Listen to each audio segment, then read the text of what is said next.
Sometimes educators feel that they don't have the time to plan as well as they're so busy with the day-to-day service program and routines. How do you ensure that all educators have input into planning around inclusion? Allocating time to plan makes a real difference in creating a culture that embeds inclusive practices. We do this through reflecting individually.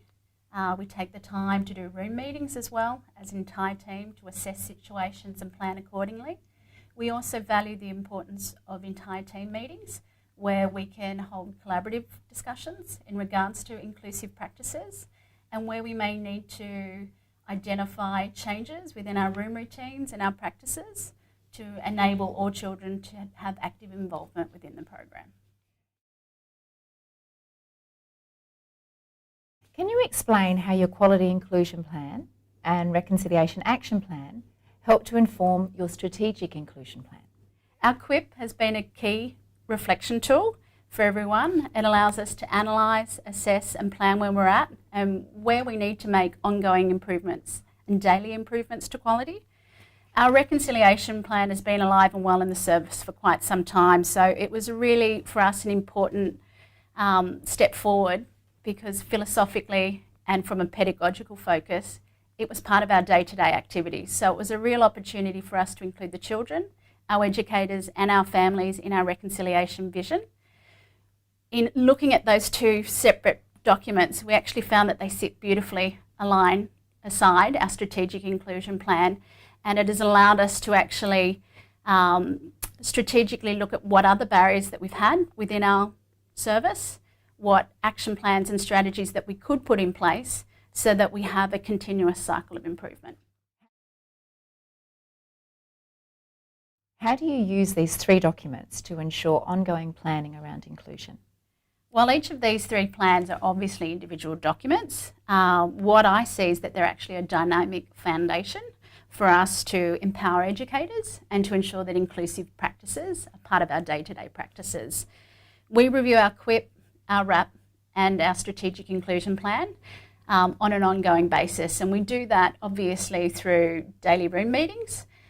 We review them in teams, in the leadership team, but as well as the entire team, and we take that as an opportunity to sit back, reflect, look at what needs attention, actually celebrate the progress that we've made as well, and then work through ways that we can involve our entire community in each of those processes, and then they feed back into each other. So they're alive, they're living, breathing entities about our practices day in, day out.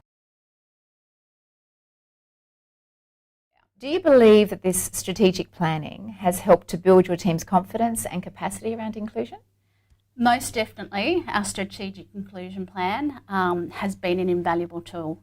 What I've actually seen is that it's actually allowed our educators to proactively plan, to be able to assess the situation, to understand the barriers, the strategies and some achievable action ideas into their day-to-day program so that they actually have a sense of control in the environment as opposed to reacting and, second guessing themselves, I think, at time, which is quite easily done in a chaotic early childhood environment. It's also enabled, I think, the staff the flexibility to try different approaches, to be able to sit and assess each of the individual children in the spaces so that we can have active participants. And more importantly, it's allowed everybody's voice in that space, the children, the educators and the parents, to actually be valued so that we have really engaged learners day in, day out. Do you have any tips for other educators about their process of reflection and planning in relation to their Quality Improvement Plan, Reconciliation Action Plan and Strategic Inclusion Plan? Spending time together, unpacking your Quality Improvement Plan, your Reconciliation Action Plan and your Strategic Inclusion Plan is very beneficial for everybody. Allowing time to unpack, more importantly to digest the issues that are at play, and then to assess and discuss options and alternatives creates a really collaborative environment for educators. I think it also enables everybody's voice to be heard, which is really important in this process. We're all part of a community and everybody needs to be valued. And it also allows other educators to talk in a way that is a safe space. I think that's really important in terms of reflection, and it also enables different insights to come into play, which is really critical in terms of ongoing quality, assessing day-to-day practices, and more importantly, making sure that everybody has a place and can be heard within our community.